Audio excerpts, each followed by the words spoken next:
नमस्कार विद्यार्थी मित्रांनो, माझं नाव सचिन फावडे, central government engineer class 2 officer. आता आपण पाहणार आहोत मेथड ऑफ व्हॅल्युएशन हा टॉपिक या ठिकाणी कव्हर करणार आहोत. एक 10 ते 15 मिनिटांमध्ये आपण ते पाहूया.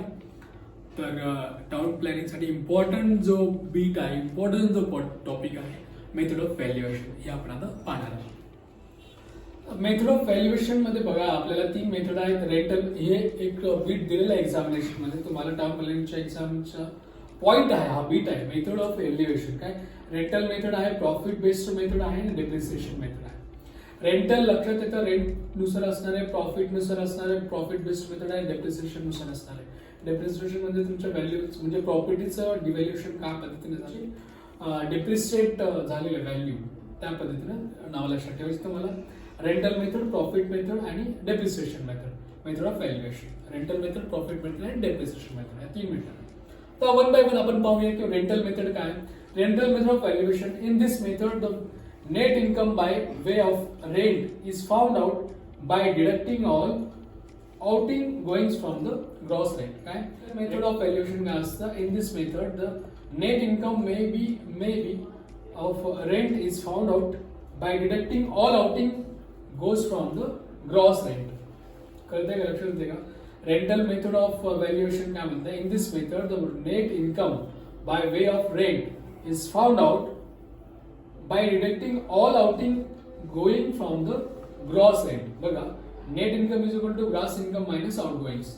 जे काय तुमच्या आउटगोइंग जाणार आहेत त्या ठिकाणी काय तुम्हाला चार्जेस वगैरे भरावे लागणार आहेत, त्याचं ते मायनस करून जे येतं त्याला नेट इन्कम म्हणतात. रेंटल मेथड ऑफ व्हॅल्युएशन मध्ये काय येतं, in this method the net income by way of rent is found out by deducting all outgoing from the gross rent. Okay, जे काही तुम्हाला चार्जेस द्यायला लागतात, रिटर्नमेंट चार्जेस वगैरे असतील, काही असतील, नेट इन्कम जे असणार आहे is equal to gross income minus outgoings आहे. Okay, a suitable rate of interest as prevailing in the market is assured and years purchase is calculated.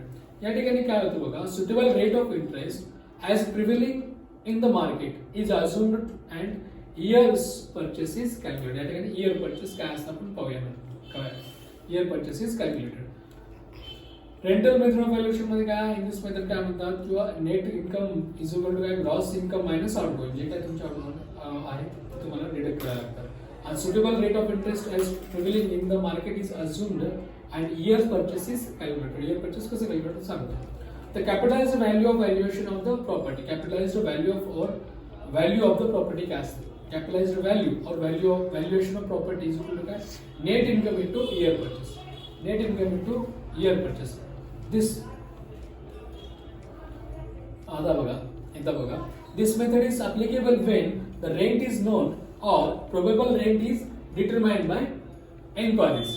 He method कधी वापरणार, तुम्हाला त्या प्रॉपर्टीचं रेंट जर तुम्हाला नोन असेल तर त्या ठिकाणी तुम्ही वापरू शकता, किंवा तो प्रोबेबल रेंट तुम्हाला एन्क्वायरीज मध्ये टाकली, तुम्हाला rent is determined by एन्क्वायरीज.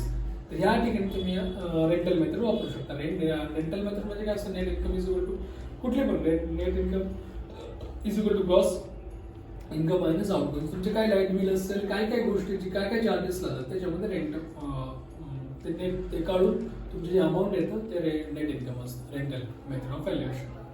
Next आहे particular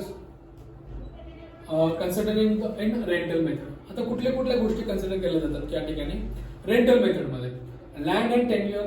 land and tenure that is shape of land whether freehold or leasehold. Land and tenure that is shape of land whether freehold or leasehold. Cubic content of buildings, future life of buildings, gross rent, outgoings, year purchase, capital repairs of needed, values of land from the records. काय particulars consider in rental method. Rental method मध्ये कुठल्या गोष्टी तुम्ही consider केल्या जातात. या ठिकाणी बघा, लँड अँड टेन्युअर. तुमचं टेन्युअर तुम्हाला लक्षात घ्यायचं, किती वर्षासाठी तुम्ही राहणार आहात किंवा किती महिन्यासाठी तुम्ही राहणार ते यूज करणार प्रॉपर्टी. तर shape of the land, whether freehold or leasehold काय असणार, फ्री होल्ड आहे का लीज होल्ड आहे. नेक्स्ट आहे तुम्हाला रेंटल मध्ये गोष्टी लक्षात घ्यायच्या असतात. Cubic content of buildings. बिल्डिंगचं क्युबिक कंटेंट तुम्हाला लक्षात आलं पाहिजे. Future life of buildings. Future life काय आहे बिल्डिंगचं. ग्रॉस रेंट काय असणार आहे ते पण तुम्हाला या ठिकाणी कन्सिडर करावं लागतं. आउट गोईंग्स किती असणार त्या ठिकाणी रेंटल मेथड मध्ये कन्सिडर करतात. इयर परचेस काय आहे, कॅपिटल इयर परचेस आणि ह्या डेफिनेशन आपण नंतर पाहणार आहोत ते काय असते सांगतो नंतर. इयर परचेस काय, capital repairs of if needed काय, values of land from the records, या सगळ्या गोष्टी तुम्हाला कन्सिडर करायच्या असतात रेंटल मेथडमध्ये. Rental values of land from the records विचारलं जातं किंवा परीक्षेमध्ये काय तुम्ही काय काय कन्सिडर करता, किंवा ग्रॉस रेंट आहे, आउटगोइंग्स आहे, इयर परचेस आहे, कॅपिटल रिपेअर्स ऑफ नीडेड आहे, values of land from the records. Okay, for overall जर लक्षात घेतलं तर एखादी प्रॉपर्टीचा विचार केला तर ह्या रेंट देण्यापूर्वी किंवा देताना ह्या गोष्टीचा विचार करावाच लागतो. क्रॉस रेंट आहे किंवा तुम्ही काही नुकसान झालं किंवा काही असेल, इयर परचेस कॅपिटल रिपेअर्स वगैरे असेल needed, values of land from the records वगैरे, value of the land from the records तुम्हाला करायला लागते. तर या सगळ्या गोष्टी एकंदरीत त्या ठिकाणी विचार केल्या जातात रेंटल मेथडमध्ये. आता त्यानंतर आहे एक्झाम्पल, या ठिकाणी आपण पाहूया एक एक्झाम्पल मध्ये काय आहे, gross rent according to property that is ₹20,000 allowing 10% as a deducting for repair maintenance and management of the property, estimate the rental value of the property, I is equal to 10%. Assume the rent to be realized for the very long period. Okay. ह्याच अशाच टाईपचे question पण एक्झामला तुम्हाला विचारलेला आहे बघा. Gross rent acquired बघा, gross rent acquired given दिले solution, gross rent acquired per annum is equal to 20,000 and 10% reduction for the repair maintenance etc. काय 20,000 into 0.1 2,000, 10% is 2,000. ओके, आता net rent acquired per annum is equal to काय, मग तुमचं जर outgoing जाणार आहे net rent काढायचं नंतर आउटगोइंग तुम्हाला मायनस करायचं. ग्रॉस 20,000 मायनस तुमचा 10% जे काय रिपेअर्स वगैरे आहे 20,000 किती झालं 18,000 आलंय तुमचं. मेन फॉर्म्युला तुम्ही पाहिलं, net is equal to gross minus outgoings. Year purchase for the very long period is perpetual and so no provision of sinking fund is required. No fund of sinking fund is required. Year purchase is equal to 100 divided by 10.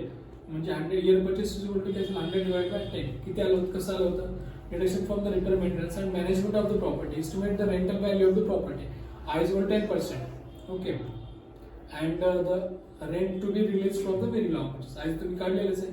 Year purchase equal to 100 divided by 10 or 10. Rental value is equal to net rent into year purchase. Year purchase तुम्ही काढलेलं 10 आलेला आहे आणि rental value is equal to net rent into year purchase into मग 18,000 into 10 इथं 1,80,000. ही काय झालं तुमचं, ती काय काढलेलं तुम्ही the gross rent according to property या वेळेला तुम्हाला त्या ठिकाणी म्हणजे तुम्हाला लक्षात येईल. तुम्ही जर सॉल्व्ह केला प्रॉब्लेम ते तुम्हाला एक आरामात लक्षात येऊन जाईल हा प्रॉब्लेम. नेक्स्ट, ओके, हा प्रॉब्लेम तुम्ही सॉल्व्ह करून पहा, काही अडचण असल्यानंतर तुम्ही विचारू शकता. Okay, thank you for listening.